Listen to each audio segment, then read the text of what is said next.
Let us think outside the box. The world is going through an accelerated technical revolution today. Yet, the Saudi market has special circumstances which we aim to take advantage of through this unique documentary. Let's start with the King. It's well established now in King Faisal Hospital. Traditionally speaking, King Faisal Hospital usually start with the tertiary care cases, the difficult cases, the new technology, new adoption. Once people feel comfortable that the technology and the surgery had been accepted and done well in King Faisal Hospital, it will be adopted in the other hospitals where we collaborate with our colleagues. Because of the nature of HIPEC surgery being difficult, needing some skills and technical support like ICU, blood bank, etc., there is some sort of a barrier which makes our colleagues in other hospitals still think of adopting it and not adopting it fully till now. But this barrier will be crossed once we reach out to them, and we have had even King Faisal a couple of conferences and meetings, and we discussed about HIPEC, and we can see many people excited about it, and they started to send cases, and now they are asking for more collaboration. Once this virtual barrier gets broken, it will spread widely in the kingdom, inshallah. How can you see the HIPEC surgery in the region in the near future? Yes, that's a good question, we're no different than other centers in Europe or in the United States. And you can see that HIPEC centers have proliferated very much in Europe. There are many centers and offering this treatment.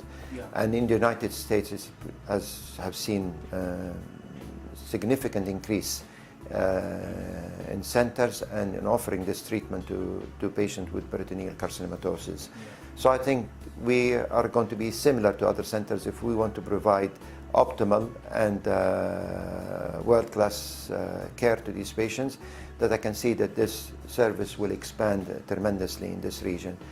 Unfortunately, the number of patients in this region who are offered this treatment is small, but at least in Saudi Arabia, we have large number of patients are beginning to offer it in several centers in the kingdom, of which we are the largest program.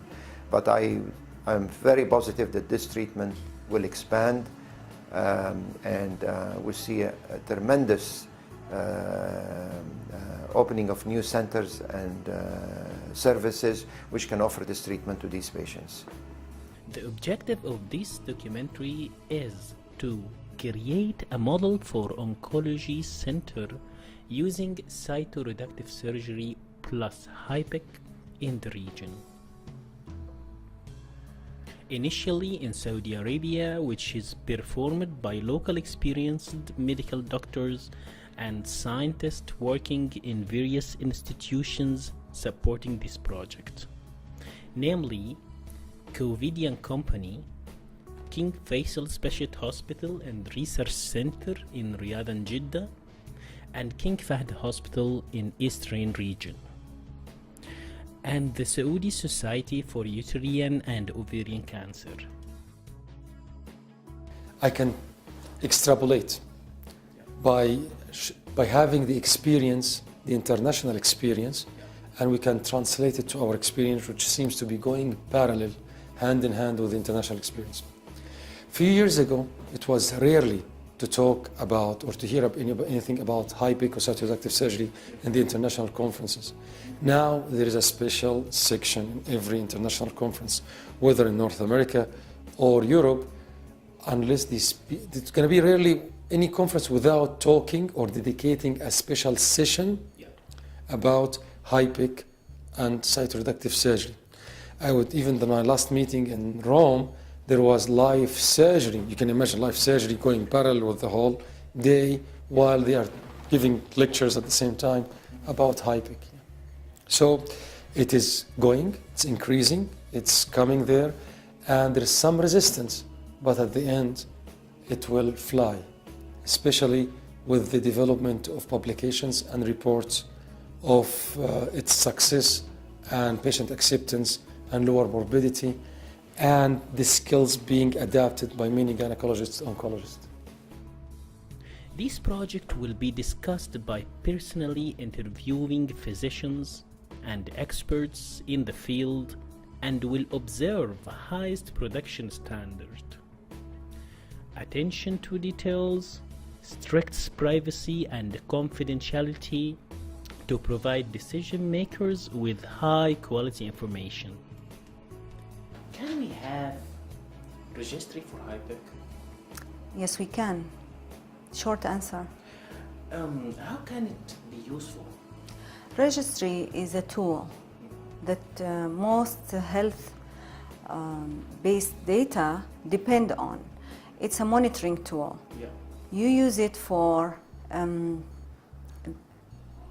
to count the magnitude, Yeah. to calculate the magnitude of cases, for example, of HIPEC cases, number one. Number two, you can also monitor the indications for HIPEC. You would like to know what actually leads to HIPEC, which patients do we choose for HIPEC. Yeah. That's number two. Number three, you can also monitor your clinical performance in terms of outcome of patient management. What is after the operation, what kind of complications they are going through. And that's also for service, like workflow, depending on what kind of data you're choosing for this registry. Also, how comprehensive you want to go.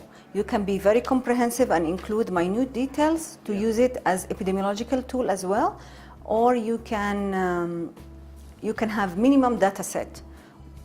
That is a decision the management or the HIPEC people should define from the beginning. It is worth mentioning that this is the first study to be presented in this field in the Middle East. Many cancer, peritoneal carcinomatosis is a common problem. For example, in colorectal disease, 15% of patients will have peritoneal carcinomatosis. And the best before the HIPEC program was prolonged chemotherapy, multiple courses of chemotherapy, but they were considered palliative, and the vast majority of the patients died. But with the introduction of the cytoreductive surgery and HIPEC, this has, in some selected patients, have altered the natural history of the disease, in that now we are talking about much prolonged survival for some of these patients and a higher percentage of cure for these patients. And this is a significant advance for colorectal cancer, particularly because there have been multiple trials, including multiple phase 3 trials, which has confirmed these facts. There are current phase 3 trials in process for ovarian cancer and gastric cancer. There is one phase 3 trial in gastric cancer which has shown significant improvement and a 5-year survival of almost 20%. For ovarian cancer, I suspect that the improvement will be quite marked once these trials prove that fact, and that will be part of the armamentarium that can be offered to these patients in the future. HIPEC and cytoreductive surgery were meant to be done and used in gynecology oncology surgery because simply our type of our diseases needs to be resected even if the disease is widely metastatic outside the ovary, and needs to be cytoreduced to the maximum. At the same time, it is responsive to chemotherapy.